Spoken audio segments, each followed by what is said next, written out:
Hi students, ಎಲ್ಲರಿಗೂ ನಮಸ್ಕಾರ. Welcome to the physics ವಾಲ. ತುಂಬ ಜನಕ್ಕೆ ಡೌಟ್ ಇರುತ್ತೆ, ನಾವು ಯಾವುದಾದ್ರೂ ಒಂದು ಕಾಂಪಿಟೇಟಿವ್ ಎಕ್ಸಾಮಿನೇಷನ್ಸ್ಗೆ ನಾವು ಕ್ರ್ಯಾಕ್ ಮಾಡೋಕ್ಕಾಗತ್ತಾ ಇಲ್ವಾ ವಿತೌಟ್ ಕೋಚಿಂಗ್ ಅಂತ ಅಂದ್ಬಿಟ್ಟು. ಸೊ ಆ ಒಂದು ಕಾನ್ಸೆಪ್ಟ್ನ ಬೇಸ್ ಮಾಡಿಕೊಂಡು ಈ ಒಂದು ವಿಡಿಯೋಲಿ ನನ್ನ ಒಂದು ನಾಲೆಡ್ಜ್ ಪ್ರಕಾರ ಕೆಲವು ಪಾಯಿಂಟ್ಸ್ನ ಡಿಸ್ಕಸ್ ಮಾಡೋಕ್ಕೆ ಹೊರಟಿದ್ದೀನಿ. ನೋಡಿ, ನಮ್ಮ concept how to crack any competitive examination without coaching. So what are the points we have to follow, what strategy we have to follow to crack the examination, either it may be a NEET or it may be a JEE or it may be a KCET or 𝐒𝐿-K, so that we can easily get a very good score in these competitive examinations. So let us see what are the points are to be followed. ನನ್ನ ಒಂದು knowledge ನ base ಮಾಡಿಕೊಂಡು ನಾವು ನಿಮಗೆ ಹೇಳ್ತಾ ಇದೀವಿ. So here understand the syllabus properly ಅಂತ ಹೇಳ್ತಾರೆ. So this is the first basic step ಅಂತಾನೆ ಹೇಳಕ್ ಇಷ್ಟಪಡ್ತೀನಿ. ಯಾವುದೇ ಒಂದು ಕಾಂಪಿಟೇಟಿವ್ ಎಕ್ಸಾಮಿನೇಷನ್ಗೆ ಅದರದೇ ಆಗಿರತಕ್ಕಂತ ಸೆಟ್ ಆಫ್ ಸಿಲೆಬಸ್ ಅನ್ನೋದು ಮೆನ್ಷನ್ ಮಾಡಿರ್ತಾರೆ. ಸೊ ಏನ್ ಓದ್ಬೇಕು, ಏನ್ ಓದ್ಬಾರ್ದು. ಸೊ ಪ್ರೀವಿಯಸ್ ಇಯರ್ಸ್ ಯಾವ ಟಾಪಿಕ್ಸ್ ಇದೆ, ಈ ಇಯರ್ಸ್ ಯಾವ ಟಾಪಿಕ್ಸ್ ನ ಡಿಲೀಟ್ ಮಾಡಿದ್ದಾರೆ ಅನ್ನೋದು ಫಸ್ಟ್ ಆಫ್ ಆಲ್ ನೀವು ರೆಕಗ್ನೈಸ್ ಮಾಡತಕ್ಕಂಥ ಎಬಿಲಿಟಿ ನಿಮಗೆ ಬಂದಿರಬೇಕು ಅಂತ ಹೇಳ್ತಾರೆ. Later see here understand the exam format and level of difficulty ಅಂತ ಹೇಳ್ತಾರೆ. ಸೊ ನಾವು ವೆನೆವರ್ ಅಬ್ಸರ್ವ್ KCET ಎಕ್ಸಾಮ್, 𝐒𝐲-ಕೆ exam, NEET as well as JEE examinations ನೀವು ಒಂದ್ಸರಿ ನೋಡಿದ್ದಾಗ ಅದರದೇ ಆಗಿರತಕ್ಕಂಥ ಎಕ್ಸಾಮಿನೇಷನ್ ಫಾರ್ಮೇಟ್ ಅನ್ನೋದು ಇರುತ್ತೆ, ಅದರದೇ ಆಗಿರತಕ್ಕಂಥ ಮಾರ್ಕ್ಸ್ ಅನ್ನೋದು ಇರುತ್ತೆ. So based on that KCET ಗಾದ್ರೆ ನೆಗೆಟಿವ್ ಮಾರ್ಕ್ಸ್ ಇಲ್ಲವೇ ಇಲ್ಲ, but whenever we go to NEET as well as JEE ನಿಮಗೆ ನೆಗೆಟಿವ್ ಮಾರ್ಕಿಂಗು ಸಹ ನಿಮಗೆ ಇನ್ಕ್ಲೂಡ್ ಆಗಿರುತ್ತೆ. So like that we have to understand what is the exam format. And later on we have to analyze what is the level of difficulty. So whenever we go with state to national level examination, difficulty level ಅನ್ನೋದು ನಿಮಗೆ change ಆಗ್ತಾ ಇರುತ್ತೆ. ಒಂದ್ಸರಿ ನಿಮಗೆ national level ಅಲ್ಲಿ ತುಂಬಾ tough ಇರುತ್ತೆ, ಕೆಲವು ಸರಿ ನಿಮಗೆ ಸ್ಟೇಟ್ ಲೆವೆಲ್ ಅಲ್ಲಿ ತುಂಬಾ ಟಫ್ ಇರುತ್ತೆ.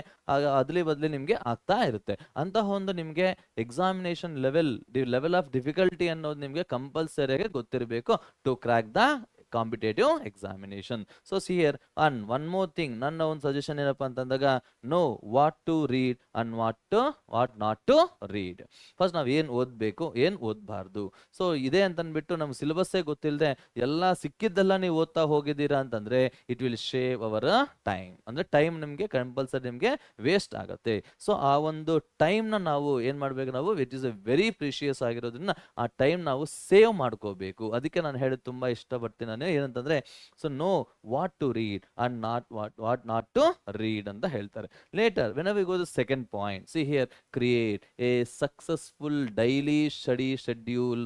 ಪ್ರತಿಯೊಬ್ಬರು ಅವ್ರದ್ದೇ ಆಗಿರತಕ್ಕಂತ ಸ್ಟಡಿ ಶೆಡ್ಯೂಲ್ ನ ಪ್ರಿಪೇರ್ ಆಗ್ತಾರೆ, ಆದ್ರೆ ಕೆಲವರು ಪ್ರಿಪೇರ್ ಮಾಡ್ಕೊಳ್ದೇನೋ ಇರ್ತಾರೆ. ಸೊ ಯಾರಾದ್ರೆ ಪ್ರಿಪೇರ್ ಆಗಿರ್ತಾರೋ ಅವ್ರಿಗೆ ಇನ್ನೂ ಒಂದು ಪ್ರಾಬ್ಲಮ್ ಬರ್ತಾ ಇರುತ್ತೆ. ಏನದು ಅಂತಂದಿದ್ದಾಗ ಆ ಶೆಡ್ಯೂಲ್ ನ ಫಾಲೋನೇ ಮಾಡೋದಿಲ್ಲ. ಎಸ್ ನಾ ಪ್ರಿಪೇರ್ ಮಾಡಿ ಇಟ್ಕೊಂಡಿದ್ದೀನಿ ಆದ್ರೆ ನಾನು ಫಾಲೋ ಮಾಡಲ್ಲ. ಸೊ ಅವಾಗ ಅದು ಸಕ್ಸಸ್ಫುಲ್ ಹೇಗಾಗತ್ತೆ ಹೇಳಿ ನೀವೇ. ಸೊ ಅದಕ್ಕೆ ನಾನು ಸ್ಟ್ರೆಸ್ ಮಾಡಿ ಹೇಳ್ತಾ ಇದ್ದೀನಿ, successful daily study schedule. So ನೋಡಿ, ಕೆಲವರಿಗೆ ಅರ್ಲಿ ಮಾರ್ನಿಂಗ್ ಎದ್ದು ಪ್ರಿಪೇರ್ ಆಗೋತಕ್ಕಂಥ ಅಭ್ಯಾಸ ಇರುತ್ತೆ, ಕೆಲವರಿಗೆ ಲೇಟ್ ನೈಟ್ ಪ್ರಿಪೇರ್ ಆಗೋತಕ್ಕಂಥ ಅಭ್ಯಾಸ ಇರುತ್ತೆ. So based on that prepare your own study schedule. So see here, establish a regular study schedule. ಏನೋ ಒಂದಿನ ನಾವು ಶೆಡ್ಯೂಲ್ ನ ಪ್ರಿಪೇರ್ ಮಾಡಿರ್ತೀವಿ, ಸಕ್ಸಸ್ಫುಲ್ ಆಗಿ ಒಂದಿನ ಪ್ರಿಪೇರ್ ಆಗ್ತೀವಿ, ನೀಟಾಗಿ ಅದ್ರ ಪ್ರಕಾರ ಓದ್ತೀರಾ. ನೆಕ್ಸ್ಟ್ ಯಾವುದೋ ಒಂದು ರೀಸನ್ ಇಂದ ಮನೆಯಲ್ಲಿ ಫಂಕ್ಷನ್ ಆಗಿರ್ಬೋದು, ಇಲ್ಲ ಫ್ರೆಂಡ್ಸ್ ಕರೆದಿದ್ದಾರೆ ಅಂತ ಅಂದ್ಬಿಟ್ಟು ನಾವು ಡಿಸ್ಟರ್ಬ್ ಆಗ್ಬೋದು, ಇಲ್ಲ ಡಿಸ್ಟ್ರಾಕ್ಟ್ ಆಗ್ಬೋದು. ಸೊ ಆ ಒಂದು ಡಿಸ್ಟ್ರಾಕ್ಷನ್ ನ ಅವಾಯ್ಡ್ ಮಾಡಿಬಿಟ್ಟು ರೆಗ್ಯುಲರ್ ಆಗಿ ಸೊ ಇವತ್ತು ಏನು ಓದಿದ್ದೀವಿ, ನೆಕ್ಸ್ಟ್ ನಾಳೆ ಏನು ಓದಬೇಕು ಅನ್ನೋದು ರೆಗ್ಯುಲರ್ ಆಗಿ ನಮ್ಮ ಮೈಂಡ್ ಸೆಟ್ ಅಲ್ಲಿ ರನ್ ಆಗ್ತಾನೆ ಇರಬೇಕು ಅಂತ ನಾನು ಹೇಳಕ್ಕೆ ಇಷ್ಟಪಡ್ತೀನಿ. And later on after preparing a time table or after preparing a study schedule, stick to it if you are under self study.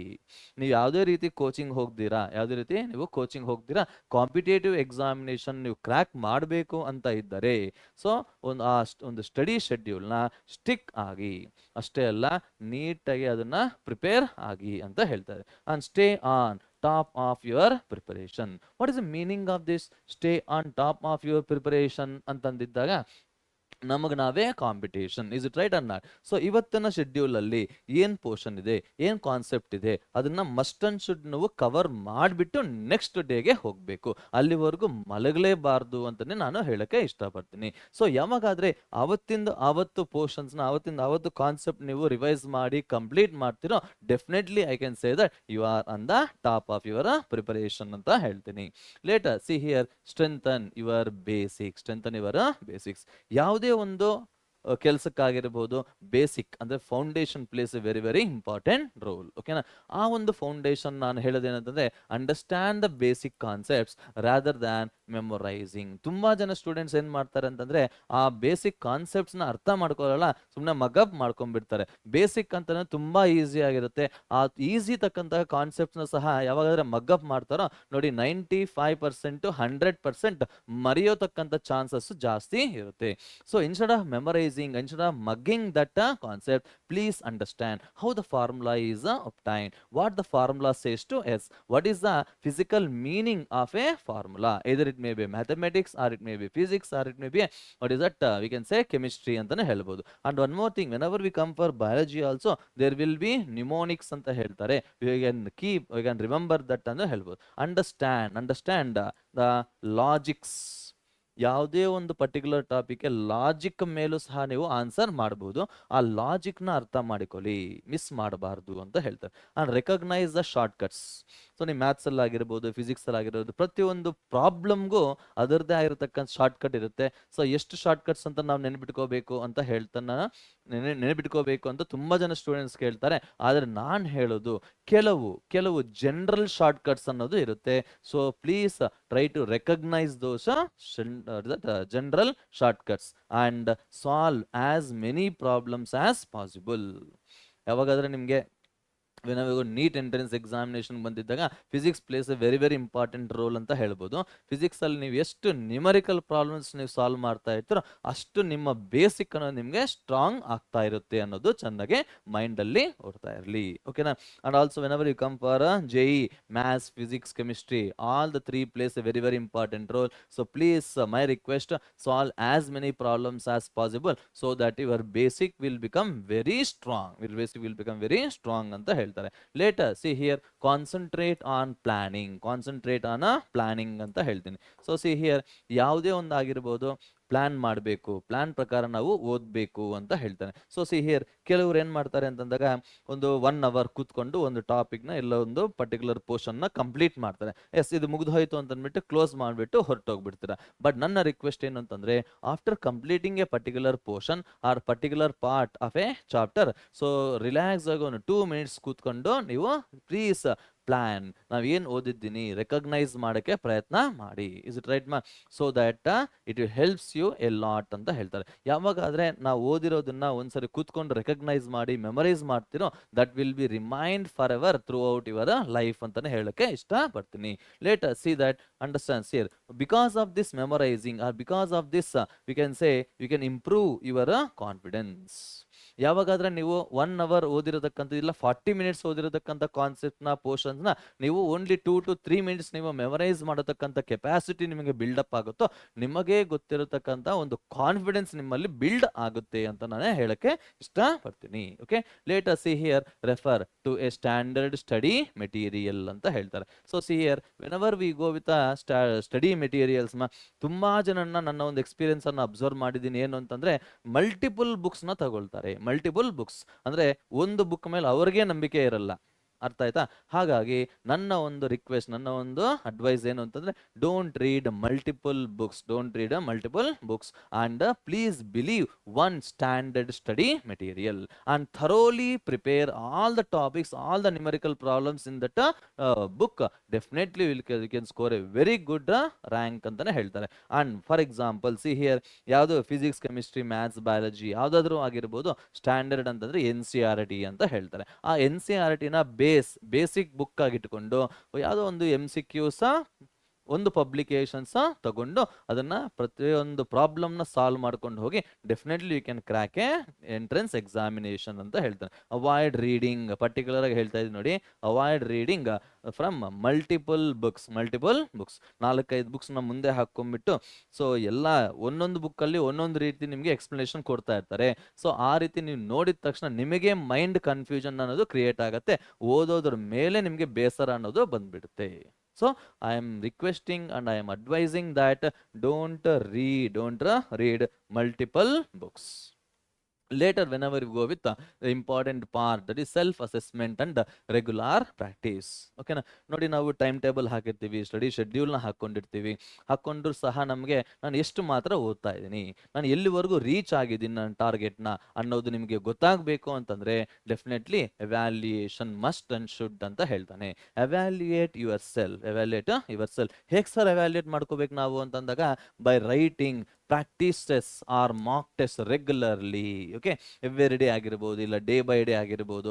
ಒಂದು ಪರ್ಟಿಕ್ಯುಲರ್ ಚಾಪ್ಟರ್ ಕಂಪ್ಲೀಟ್ ಆಗಿದ ತಕ್ಷಣ ಅದನ್ನ ಬೇಸ್ ಮಾಡಿಕೊಂಡು ಒಂದು ಮಾಕ್ ಟೆಸ್ಟ್ ಇಲ್ಲ ಒಂದು ಪ್ರಿಪರೇಟರಿ ಟೆಸ್ಟ್ ತರ ನೀವು ಬರೆದಿದ್ದಾಗ ನಮಗೆ ಎಲ್ಲಿ ನಾವು ಇಂಪ್ರೂವ್ ಮಾಡಬೇಕು, ಯಾವ ರೀಜನ್ ನಾವು ವೀಕ್ ಆಗಿದ್ದೀವಿ ಅನ್ನೋದು ನಮಗೆ ಐಡೆಂಟಿಫೈ ಆಗುತ್ತೆ. So this help you to identify your weakness and the places for improvement. ಓಕೆನಾ?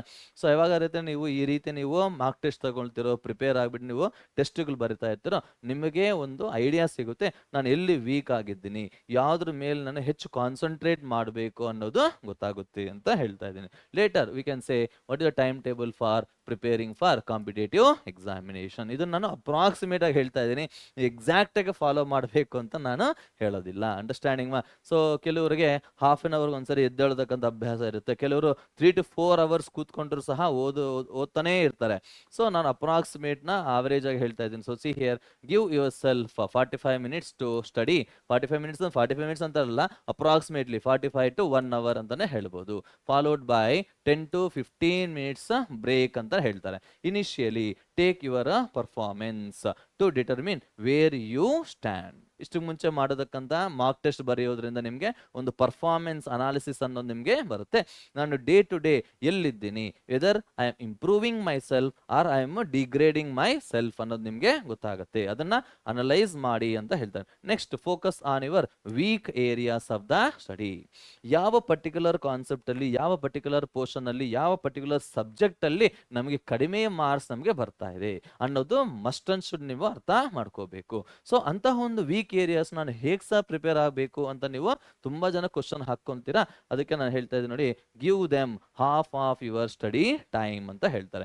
ಫಾರ್ ಎಕ್ಸಾಂಪಲ್, ನೀವು ಒಂದು 8 hours ನೀವು ಓದ್ತಾ ಇದ್ದೀರಾ ಅಂತಂದ್ರೆ 3 to 4 hours ಆ weaker section, weaker parts, weaker subjects ಮೇಲೆ ಕಾನ್ಸಂಟ್ರೇಟ್ ಮಾಡಿ ಅಂತ ಹೇಳ್ತಾ ಇದ್ದೀನಿ.